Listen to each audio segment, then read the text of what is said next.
ഇന്ന് നമ്മളോടൊപ്പം ഉള്ളത് ശ്രീമതി ഇറ ചാറ്റർജിയാണ്.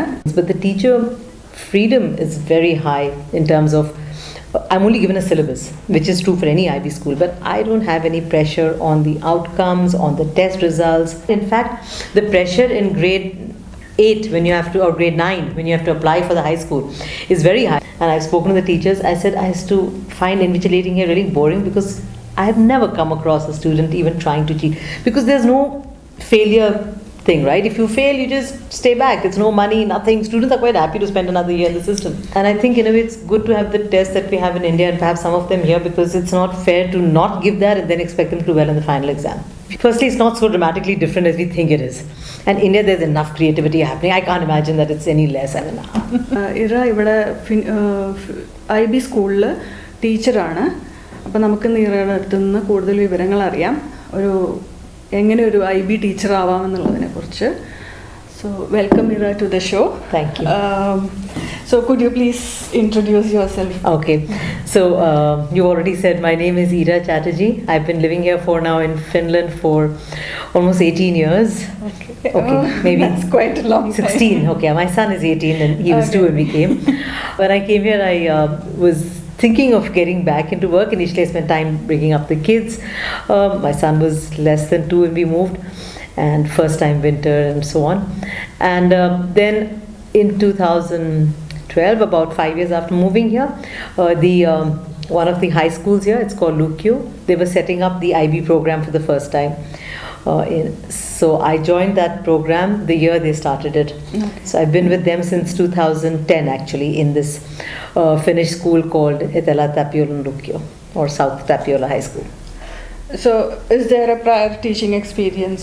Well, when I was in India, after we had moved out to Singapore and so on, so I had joined this place in Bangalore called IBS, ICFI Business Schools. I think now it's called IBS or something. And so I taught there for a little while, and I had joined BITS Pilani doing my PhD. So I did have some academic sort of exposure and so on. Because I've understood that it's difficult to get into the academy, the teaching job, unless you have a pedagogy degree and all those things. Right. So I did have, early on I had an educational degree from India. So when I came here, I had to get my degrees recognized. So that was the first sort of challenge. I had to get my bachelor's from India and my MBA from India, as well as I had a bachelor in education and in economics. I had to get all these degrees recognized here. And the process took about 6 months. You have to apply in this Board of Education. I think it's the Finnish Board of Education. But, and I think you pay a fee of 400 euros. It takes 6 months to get it approved. I understand I was lucky it got approved because I had colleagues from New Zealand whose degrees were not approved. So Indian degrees do get approved.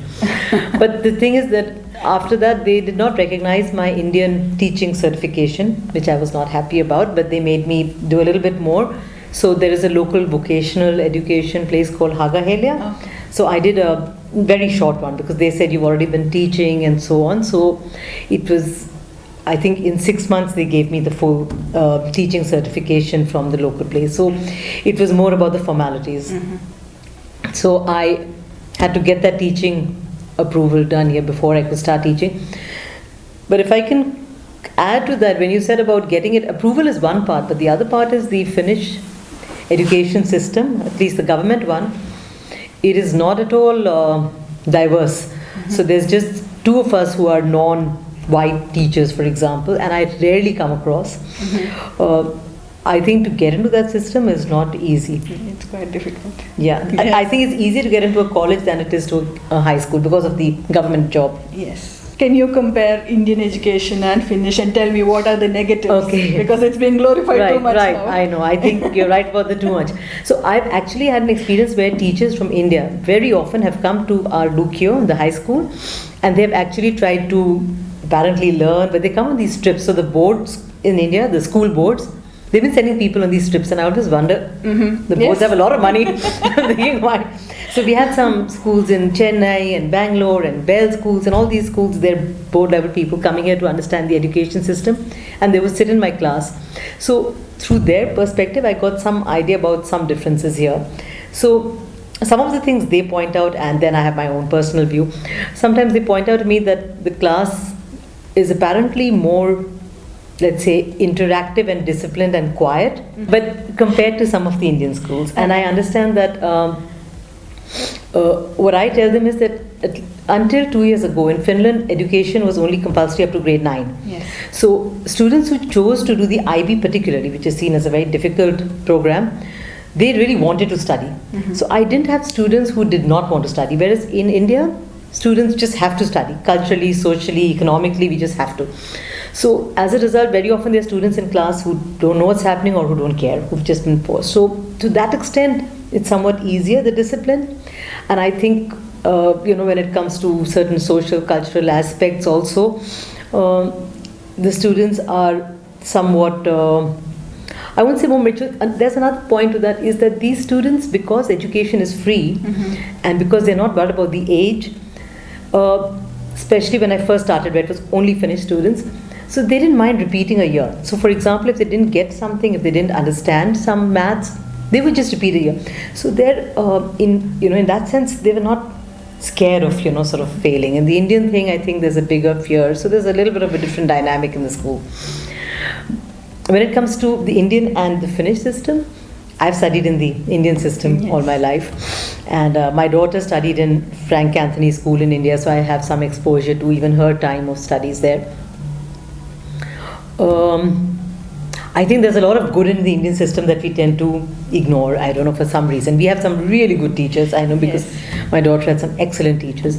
And I think sometimes you're forced to, be sort of more strict and more firm, because over there the cost of failure is very high. In Finland, it doesn't matter. So the teacher is forced to, make the students study, and therefore also the tuition culture, which is of course gone out of hand. Having said that, I think you can't replace what's happening, because in the high school I teach and we also have the Finnish system. But you can't use that system in India the way it is. I know there are a lot of teachers here doing it, but I think the Indian setup requires a little different kind of... so the board itself is fine, whether it's ICSE, CBSE, now it's of course more CBSE, and IB is also in India. So I'm not comparing the board exam level stuff. But I meant... the final outcome. Yeah, the final outcome and the method. I've heard now it's not so rigorous, but I think it's not true, because when I look at my own children and I think about myself, maybe because I'm thinking I'm better than my children, I'm thinking we had a lot more rigor and depth. Okay. So if you ask me times tables in math, I still remember them today, right? Here, there's not so much of emphasis on that, which might be good because you want to balance children's work-life stuff.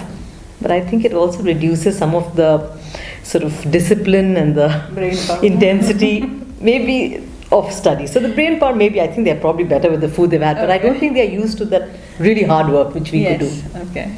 So how different is the teaching approach here? Okay, the teaching approach, because I have, like I said, a Finnish and an IB side, I think one thing is there's a lot more freedom given to teachers, which is good if you trust the teacher system. I think that's something I appreciate here. There's very little, like I'm pretty much in control of the material I want to use, or if I want to get something. And also remember that here all the things like the laptops and the textbooks are provided free or by the government. So I'm at liberty. In India I would hesitate to put such expensive books out there, because I'm thinking, can the school afford it, can the students afford it? But here it doesn't matter. I mean, it does matter, but it's not so much of a difference. So the students have access to all these things, but the teacher freedom is very high in terms of, I'm only given a syllabus, which is true for any IB school, but I don't have any pressure on the outcomes, on the test results.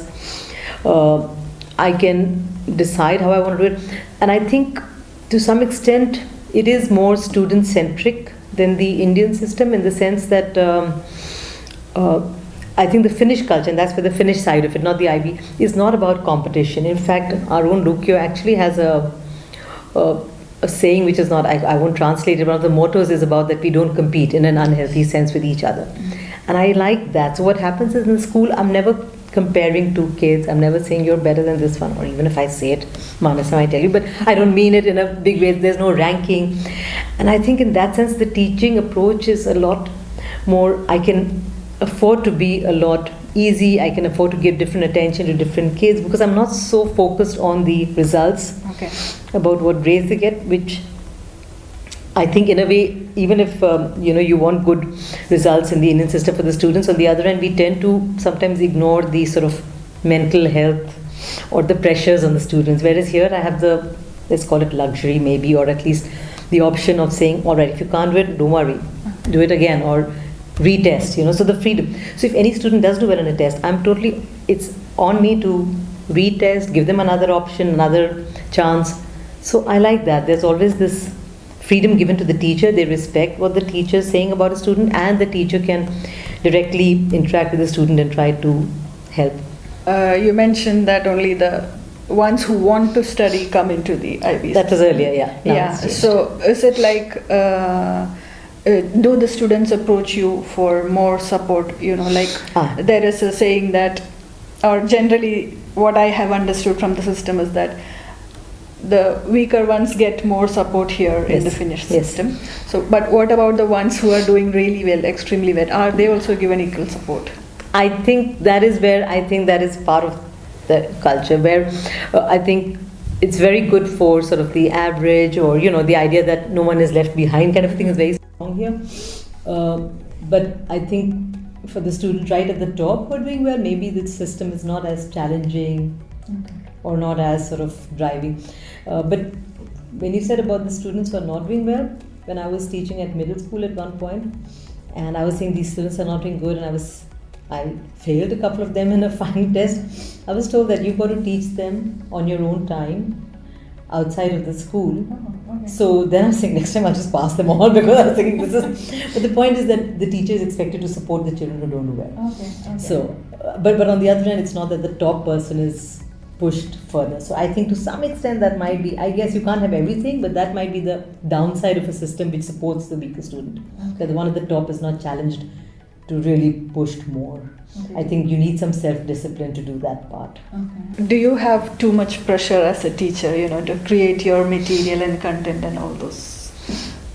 I tell you, when I first started in 2010, I had a class size of 10. Okay. And I used to tell people in India about how healthy it is to have 10 students. I can really give them. Now, in Manasasta, there are 40 students, which is really like what we have in India, 40, maybe max 50, but it's pretty much. So now I find it a lot more challenging, and marking papers is an absolute nightmare. So I am at liberty to have my own material, but thanks to, we have very good teaching technology. So after COVID, thanks to COVID, the online stuff has become a lot sort of more robust, and all of us are familiar with it. But also in terms of, using audio, video, online, there's just so many options that I think I'm just not doing enough. I think I can do far more in terms of the material that I can give them. But it's pretty much left to me to add material.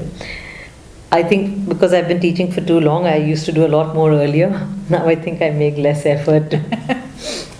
No, but your freedom is, you have... Absolutely. Freedom, and if I ask the teacher with the principal for extra funding, or I want to get something, it's almost always possible. So is that part of your job, that you have to create a fund and you have to meet the... No, I don't have to create a fund, but I certainly have to let them know what books I want in the library, for example, or what textbooks I want to order. But after that, it's almost always, it's up to me to, I think just like when the students are expected to have discipline, the teachers expect to take initiative. And in a way, it's healthy. It's kind of forcing you to think about what you want and how you want to do it.